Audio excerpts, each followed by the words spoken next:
Retrouvez les rendez-vous du circuit avec la région des Pays de la Loire.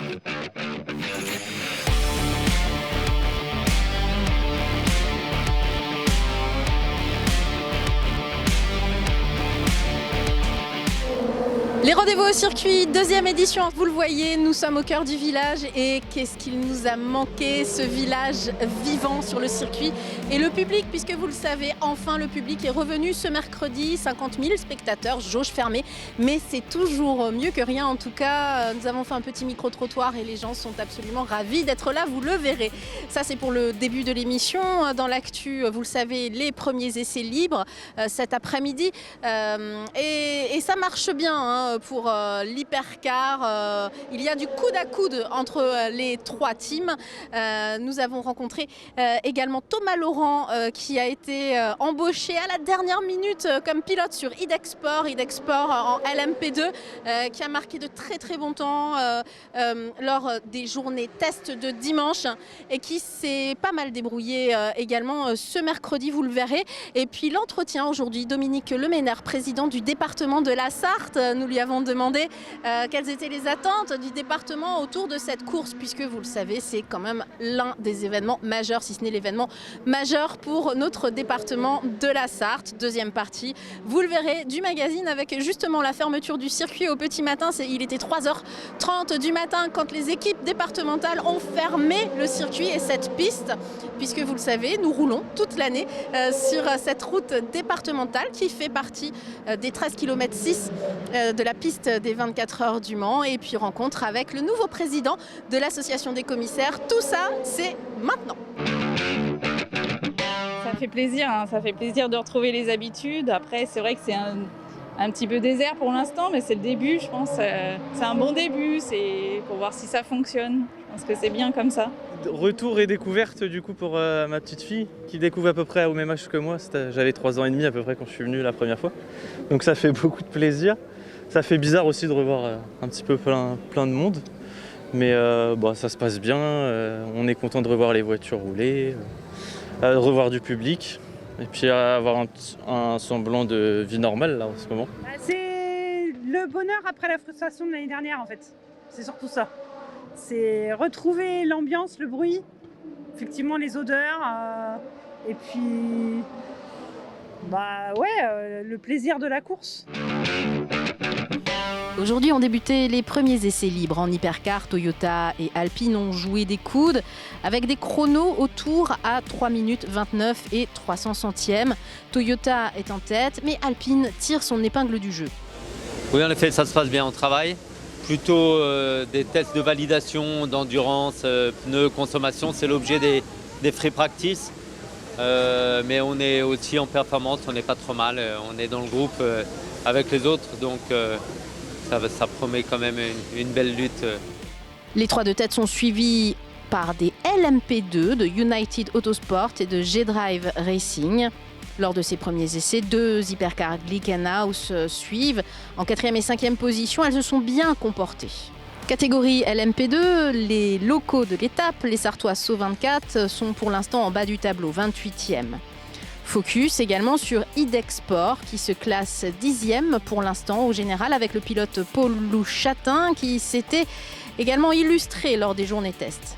Plus bas dans le tableau chez IDEC, la seconde Oreca est 27e au général. C'est dans le stand 17 que nous avons rencontré Thomas Laurent, pilote des Pays de la Loire, il est vendéen, embauché à la dernière minute sur la course. C'est vrai que ce light call il fait vraiment du bien. Et puis c'est une écurie qui a beaucoup d'expérience. Je suis très fier de faire partie de l'aventure. C'est un light call de la part du patron et de Oreca, donc ça fait vraiment du bien de ne pas avoir été oublié du paddock. Et puis de retrouver les sensations un petit peu de la piste, ça fait du bien. Là ce soir on a déjà les qualifications, donc c'est vrai que ça va être très très court pour apprendre tout ça. Donc on a un peu moins de 24 heures pour combler 6 mois de travail. Et on va s'en sortir. Ouais, tu es confiant? Oui, ça va, je suis confiant. L'objectif, c'est de faire un podium au classement Pro-Am, ce qui est envisageable à l'heure actuelle. Je suis aussi là pour apporter ma petite pointe d'expérience. Donc voilà, on va se poser avec les pilotes ce soir, on va analyser les datas, ce qui va, ce qui ne va pas. Et puis voilà, on va essayer de travailler un petit peu sur Dwight et puis le faire progresser le plus vite possible. Dominique Leménard, président du département de la Sarthe, merci de nous recevoir dans la loge du département sur ce circuit des 24 heures, un des lieux que l'on fait découvrir également à nos téléspectateurs sartois. Alors d'abord, juste un mot sur le retour du public. Même si les situations restent compliquées, et je veux saluer d'ailleurs les trésors d'organisation de l'Automobile Club de l'Ouest, puisqu'ils ont réussi à franchir, j'allais dire, tous les caps de l'organisation. Nous sommes effectivement sur le site du syndicat mixte des 24 heures, vous savez, puisque ce sont les 4 collectivités qui sont associées avec le département, la région, la ville et la communauté urbaine du Mans. Et donc, on est heureux de satisfaire à nouveau le besoin du public d'assister à ces 24 heures. Et c'est une bonne nouvelle et c'est un mois d'août évidemment inhabituel pour les Sartois, avec des 24 heures qui, je ne crois pas, s'étaient jamais tenues à cette époque. Du public, c'est important aussi pour l'économie tout simplement de notre territoire cet été. J'imagine que ça a manqué. C'est un petit souffle peut-être, même si c'est qu'une jauge de 50 000 spectateurs. Oui, il y a a priori un certain nombre d'hôtels qui ont été réservés. C'est évidemment beaucoup moins important que les autres années, mais c'est important aussi d'imaginer que c'est une reprise, une amorce. On a des belles perspectives pour les mois prochains. Les prochaines 24 heures seront dans moins d'un an, donc effectivement on est très heureux. Et puis il y aura également le Mans Classique qui pourra avoir lieu la même année. C'est aussi des investissements qui sont réalisés sur ce circuit pour le moderniser. Aujourd'hui, la compétition mondiale est très forte dans ce domaine. Il y a beaucoup de circuits dans le monde qui sont des circuits qui ont pris en qualité, en niveau d'accueil. Et donc, on a pas mal de projets pour améliorer là aussi cet accueil. Alors, il faut saluer également, et on a été ce matin, au petit matin, à 3h30 sur la fermeture de la piste, puisqu'on rappelle que les 13 km 6 du circuit, eh bien, en partie, c'est une route départementale gérée par les équipes du département. Un petit mot pour leur faire un clin d'œil peut-être ?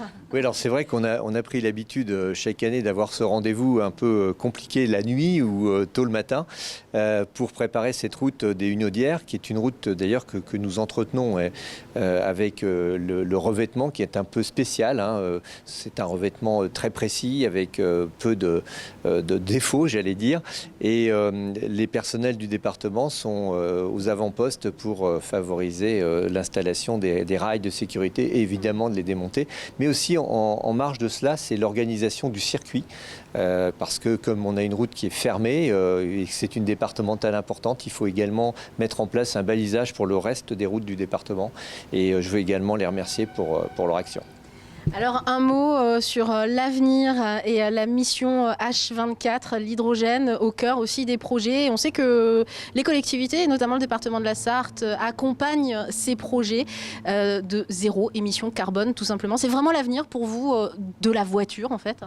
Les 24 heures du Mans ont toujours été un laboratoire d'essai et je pense que c'est important que sur une course comme celle des 24 heures, qui est une course d'endurance avec des prototypes, avec un certain nombre d'expérimentations, on ait choisi dans la réglementation, quand je dis on, l'Automobile Club de l'Ouest bien sûr, ait choisi de donner cette possibilité de concourir avec des véhicules hydrogène, je pense, dans les prochaines années. Donc ce sera forcément dans le bon sens.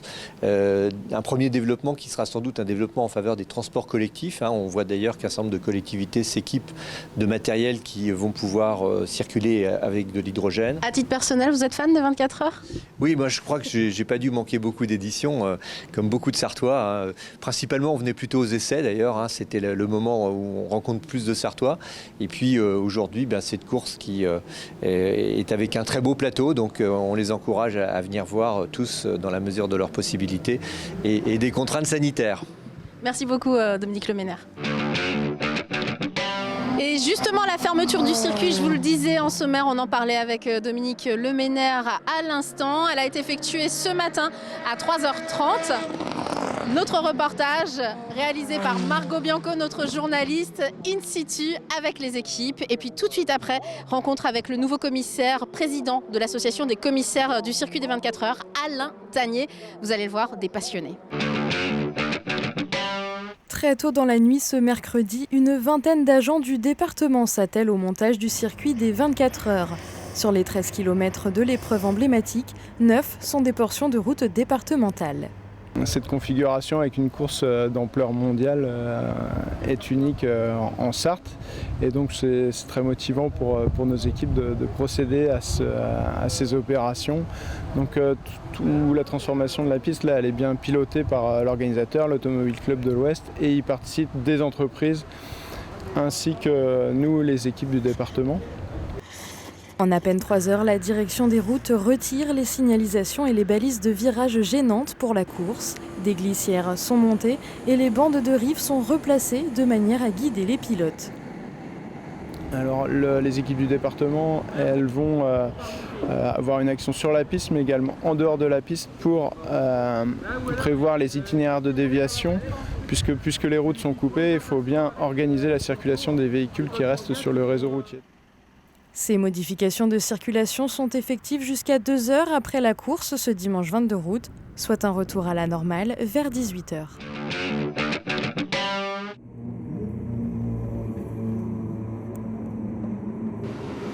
Son pas est assuré, ses yeux sont partout.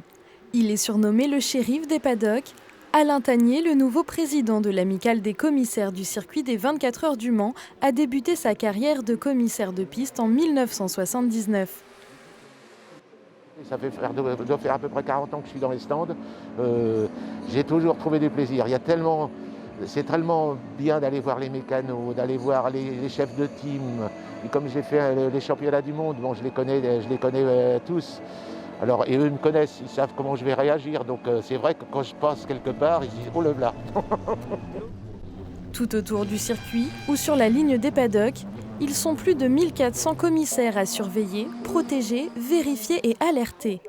Sur la piste, ils sont là pour prévenir les pilotes s'il y a un changement d'adhérence et ils sont là pour intervenir s'il y a un crash.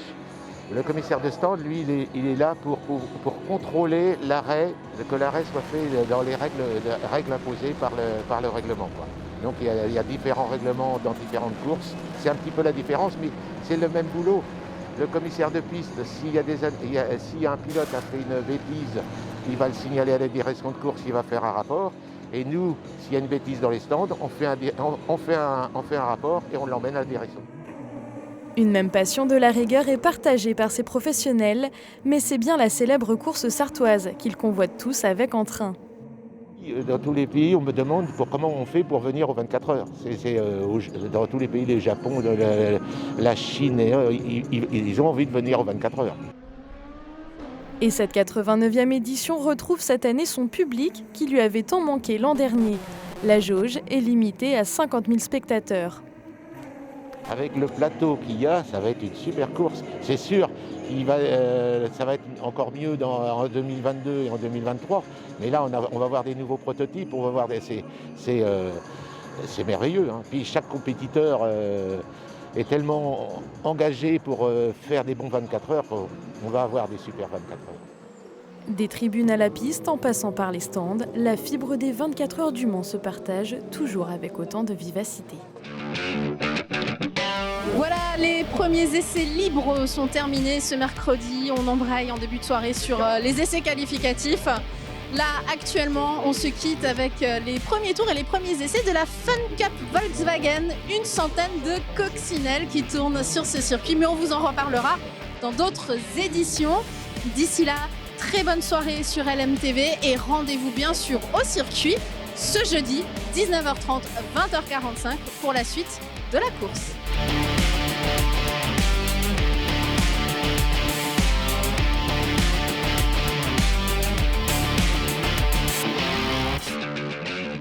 Retrouvez les rendez-vous du circuit avec la région des Pays de la Loire.